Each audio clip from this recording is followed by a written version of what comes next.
नमस्कार दर्शक बंधुरा मधुमिता रान्नाघरे आरो एकबार सबाइके स्वागत जानाई। आजके आमी आरेकटी नतून रेसिपि निये एसेछि। खूबई घरोया एकटा रेसिपि, माछेर डिम दिये काकरोल। माछेर डिम दिये काकरोल गरम भातेर साथे दुर्दान्त लागे खेते। आमरा सकलेई निजेदेर मतन करे काकरोल दिये माछेर डिम तैरी करे थाकि। आमी किभाबे तैरी करब आजके सेई रेसिपिटाई आपनादेर साथे शेयार करब। ताहले देखे नेওয়া যাক आजकेर रेसिपिटी। एखाने आमी 5-6टा काकरोल पातला पातला करे केटे निয়েছি और तार साथे निয়ে নিয়েছি सामान्य परिमाण माछेर डिम। प्रथमे माछेर डिमटा फ्राई करे नेब। तार जोन्नो सामान्य सर्षेर तेल दिलाम फ्राई पैने। तेलटा गरम हये आसले माछेर डिमटा एर मध्य दिए देब। एरपर सामान्य हाफ टीस्पून मतो नुन और हाफ टीस्पून मतो हलुद गुঁড়ো दिलाम। दिए माछेर डिमटाके भालो करे 5 मिनट मतो फ्राई करे नेब। प्रथमे एइभाবে करे फ्राई करे निले माछेर डिमे जे एकटा आष्टानी गन्ध थाके सेई गन्धटा आर थाके ना। भालो करे आमि एগুলোকে फ्राई करे निচ্ছি।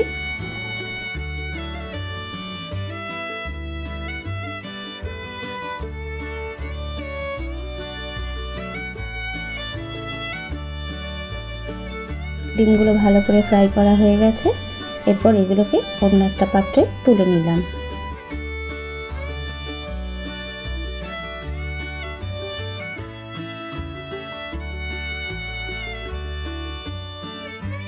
ওই একই ফ্রাই প্যানের মধ্যে বেশ কিছু পরিমাণ সরষের তেল দেব।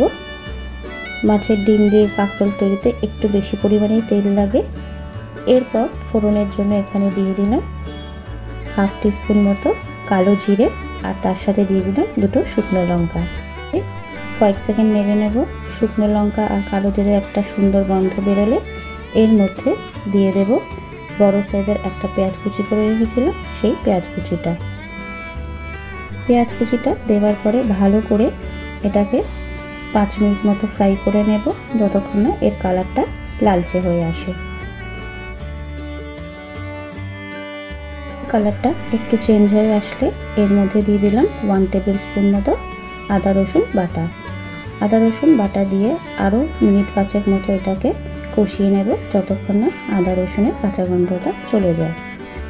এরপর এর মধ্যে দিয়ে দিলাম 1 টিস্পুন মতো নুন, 1 টিস্পুন মতো হলুদ গুঁড়ো আর 1 টিস্পুন মতো কাশ্মীরি লঙ্কার গুঁড়ো। সামান্য জল দিয়ে এটাকে ভালো করে কষিয়ে নেব যতক্ষণ না মশলার কাঁচা গন্ধটা চলে যায়।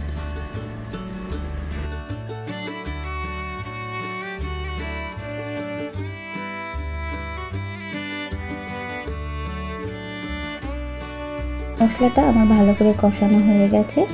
এরপর কেটে রাখা কাঁকরোলগুলো এর মধ্যে দিয়ে দেব। কাঁকরোলটা দেওয়ার পরে ভালো করে মশলার সাথে এগুলোকে কষিয়ে নেব যতক্ষণ না কাঁকরোলগুলো ভালো করে নরম হয়ে আসে।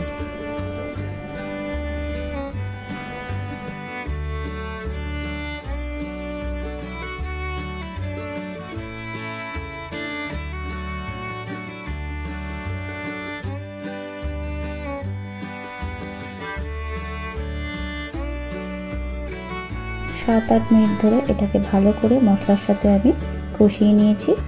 এরপর এটাকে কিছুক্ষণের জন্য ঢাকা দিয়ে দেব। কাঁকরোলটা একটু নরম হয়ে আসলে আমি আরেকটু নেড়ে দিলাম যাতে নিচে থেকে লেগে না যায়। এভাবে করে কয়েক সেকেন্ড নেড়ে নিয়ে এর মধ্যে দিয়ে দেব দুটো কাঁচা লঙ্কা। ভালো করে নেড়ে নিয়েছি।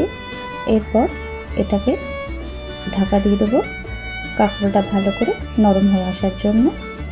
দেখুন কাঁকরোলটা খুব ভালোভাবে নরম হয়ে এসছে আর তেলও ছেড়ে দিয়েছে মশলা থেকে।